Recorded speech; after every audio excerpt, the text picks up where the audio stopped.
Welcome back to the channel where we explore, learn, and theorize about the Marvel Universe. Today we're going to be talking about everything I wasn't able to cover while I was on vacation, from Spider-Man 3 to WandaVision, the Eternals, and a bunch of other smaller scoops and news. If you're new to the channel, or even if you've been watching for a while, make sure you subscribe because more than 96% of you guys aren't subscribed. And if you think you're subbed, double check because apparently there's a glitch where people are getting unsubscribed from certain channels. And remember that a subscription is free for you, but it really helps the channel a lot. And you can always unsub later if you want. Now let's get started. So I'm finally back, and this is going to be a longer video than usual since I'm covering most of the news that I missed in the past 10 days. And of course we have to start with all the Spider-Man 3 news, but most importantly, what happened to the trailer we were supposed to get sometime in December, which was rumored to release on Christmas Day, Stan Lee's birthday, or at the very least by the end of the year. Well, it turns out that the source which said that we'd be getting the trailer wasn't very reliable. It was said that Sony would release some kind of first look for Spider-Man 3, either a teaser or full trailer before the end of the year. But it's January 1st and we never got the trailer. Camila Pacheco was the Sony executive who started all this Spider-Man 3 trailer in December hype, but it actually turns out that this was never confirmed. There's no official quote from her saying anything like that, only what a fan heard at Expo Cine, which was that we would get our first look at the movie by the end of the year. But she supposedly switched between trailer and teaser multiple times, which makes it seem like there was something lost in translation or some uncertainty about what was really going on. Then Paramount Net ESP tweeted this picture saying that Marvel is giving you its Christmas gift. A box that when opened reveals all three of the 21st century Spider-Man appearing in the same movie. The problem, which I and a lot of other people completely missed though, is that Paramount has nothing to do with Marvel, Sony, or Spider-Man in general. So even if this is the official Spanish Paramount Twitter account, why are they posting this? Sony uses Columbia Pictures for their movies, which should have been a red flag from the beginning. Anyways, we also got the Spider-Man 3 teaser video from Sony's Latin American YouTube channel, which said that we didn't have to pick our favorite Spider-Man, because we might see them all in Spider-Man 3. The problem here is that even though it's a Sony account, we haven't gotten anything from the official Sony Twitter or YouTube channel. It's always a third party or alternate account.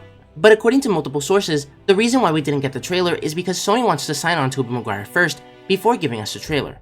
But Spider-Man 3 started filming in October, and both Jamie Foxx, Alfred Molina, and the rest of the cast have been seen filming scenes, so it makes you wonder how much of Tobey Maguire and Andrew Garfield we'll really see, let alone in the trailer if he still hasn't signed on yet. Moving on from the trailer, we have some more rumors regarding which villains will appear in the movie. However, while I think that these are the least likely to happen, it would make a lot of sense and tie together Sony's universe with the MCU, getting rid of any uncertainties that the Venomverse is really canon. According to Caleb Williams, aka Night Gambit, the amount of villains we don't know about in Spider-Man 3 is wild. And according to Daniel Rickman, aka Daniel RPK, there are 3 villains that haven't been revealed yet. And while this is all speculation, those 3 villains could be Tom Hardy's Venom, Woody Harrelson's Carnage, and Jared Leto's Morbius. And Rickman also pointed out that Tom Holland is apparently in talks for a large role in Venom 3, which could be the rumored and long-awaited Venom vs. Spider-Man movie. Next, we have quite a bit of new information about WandaVision, which is coming out in 2 weeks. Starting off is Disney Latino, an official Disney site, whose main focus is on Latin America. They recently released this article relating to WandaVision's premiere on Disney+, which says on January 15, 2021, WandaVision opens on Disney+. The series starring Elizabeth Olsen as Wanda Maximoff and Paul Bettany as Vision will have a new episode available every Friday, and will reach the end of its first season on March 5th. This new Marvel Studios production is set in Westview, and its protagonists describe it as a sitcom that spans many decades and finds the characters of Vision and Scarlet Witch living an apparent married life in suburban bliss. The new series will not only be a great reunion for those who follow these characters in movies and graphic novels, but it will also allow us to know other sides of their stories. But the most interesting thing revealed in this article, other than the fact that it will have at least 8 episodes instead of 6, is that it says the end of the first season will be on March 5th, which means that just like with Loki, we'll very likely get a second season for WandaVision, even if it is later down the line and not immediately after. But then Charles Murphy over at Murphy's Multiverse said, "I'll just say this once because they can't keep answering the same question. If WandaVision is only 8 episodes, I'll be surprised." And when WandaVision was filming, a stunt actress leaked that she was working on WandaVision episode 109, or season 1 episode 9. And while that was seemingly debunked when it was announced that the show would supposedly have 6 episodes, the fact that it's now confirmed to have at least 8 episodes means that the leak could have been right, and we'll get at least 9 or more. Moving on, we know that WandaVision will appear in Doctor Strange in the Multiverse of Madness, and that Elizabeth Olsen is filming her scenes. But apparently, Doctor Strange is listed in the cast of WandaVision on Chrome TV as well. And while it was never announced that Benedict Cumberbatch filmed anything for WandaVision, he could very well appear in the show, be referred to by name, or this is just another accident on Google's part, as Chromecast is owned by Google. Google is known to mess up MCU movie casts due to search results, and as you can see, it shows that Evan Peters will appear in the show as well, even though that hasn't been confirmed yet. Next, according to Carlos Vision on Twitter, WandaVision starts as a multiverse storyline that will go through WandaVision, Spider-Man 3, and then end in Doctor Strange 2. Marvel apparently has tons of castings with actors reprising their roles from non-MCU movies.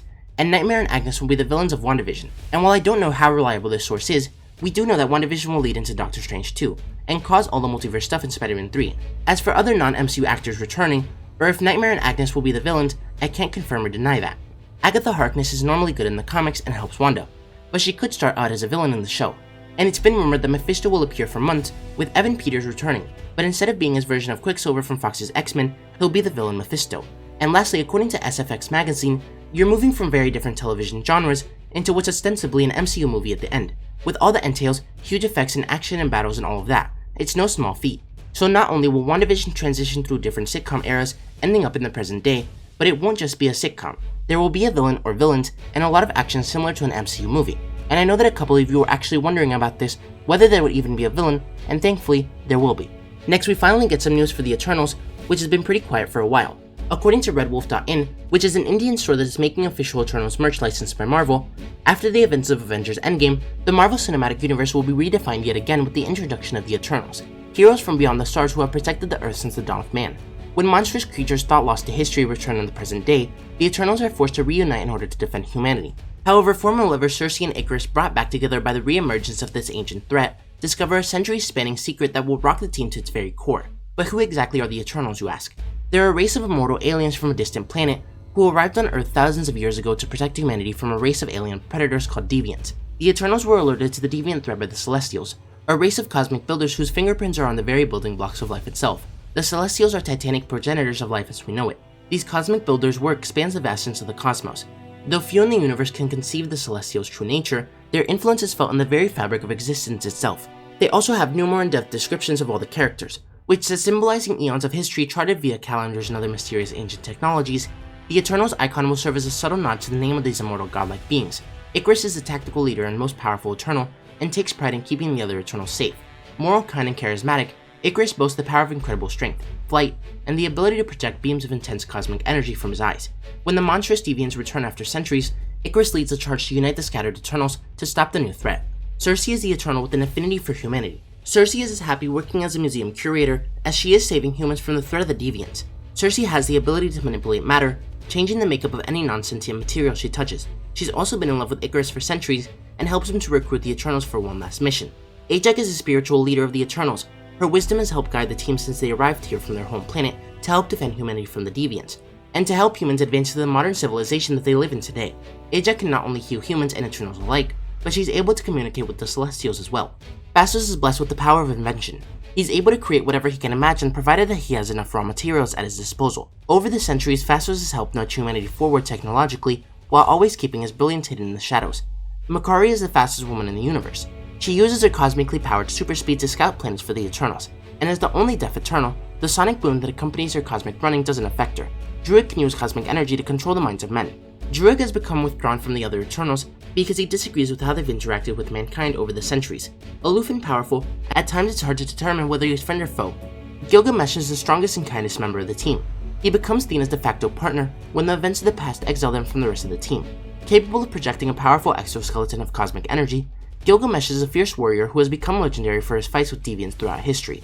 Thena, a fierce warrior more comfortable in battle than any other place, has the ability to use cosmic energy to form any handheld weapon she can think of. Often surly and aloof, she forges an unlikely friendship with Gilgamesh that spans centuries. Kingo is the Eternal with the power to project cosmic energy projectiles from his hands. Over the centuries, he became enamored with the idea of fame.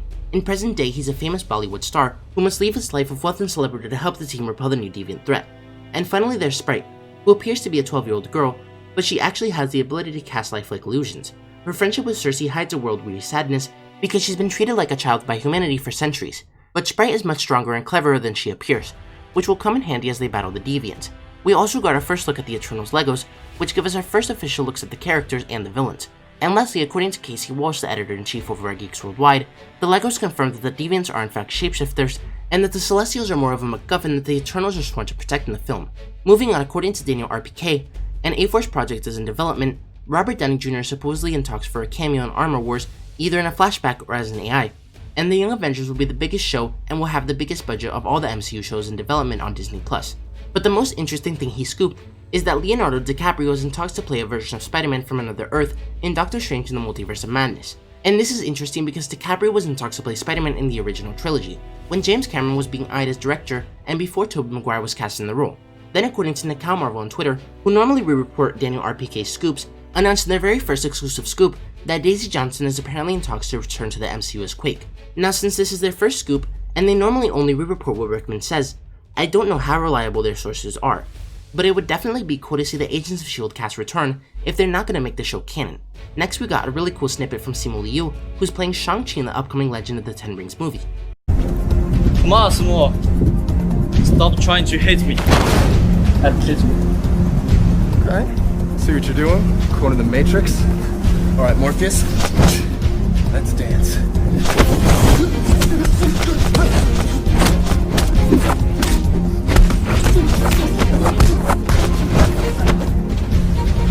It's good. Maybe I start trying now. Okay, now you're gonna start trying? I see you. I see you. Where'd he come from?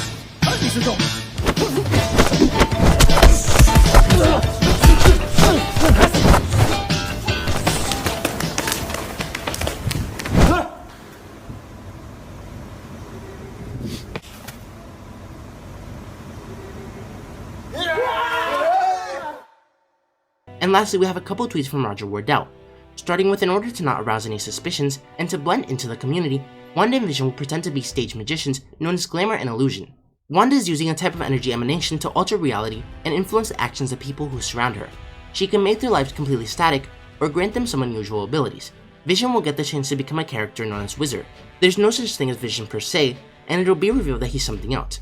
WandaVision will introduce multiple villains, with Mephisto and Grim Reaper being the main antagonists of the series. Moving on to the Falcon and the Winter Soldier, he says the fight against terrorism as well as the Weapon Plus program are both pivotal themes of the Falcon and the Winter Soldier. The main bad is the leader of a racist political group called the World Party. Sam and Bucky are tasked to build a team capable of stopping the World Party, but in order to achieve this, they'll need to infiltrate and work with many different mercenaries, often gathered around criminal groups and clans. One of the episodes will focus on the Serpent Society. The Falcon and the Winter Soldier is also about the family lives of the main protagonists. Yes, both of them. The Winter Soldier will be in for a huge surprise to learn that he has a granddaughter, who is portrayed by Aaron Kellyman. And lastly, for Thor Love and Thunder, the Thorites are the members of a semi-religious sect fighting in the glory of Thor. Each member receives his own hammer as long as he dedicates his life to fight Loki and his followers around the ruins of a post-apocalyptic New York. But let me know what you guys think about all this. What do you think of all this news, and are you excited for WandaVision on January 15th? If you enjoyed the video, don't forget to like, comment, subscribe, and turn on post notifications so you'll never miss another video. Thanks for watching, and remember to wash your hands and stay safe.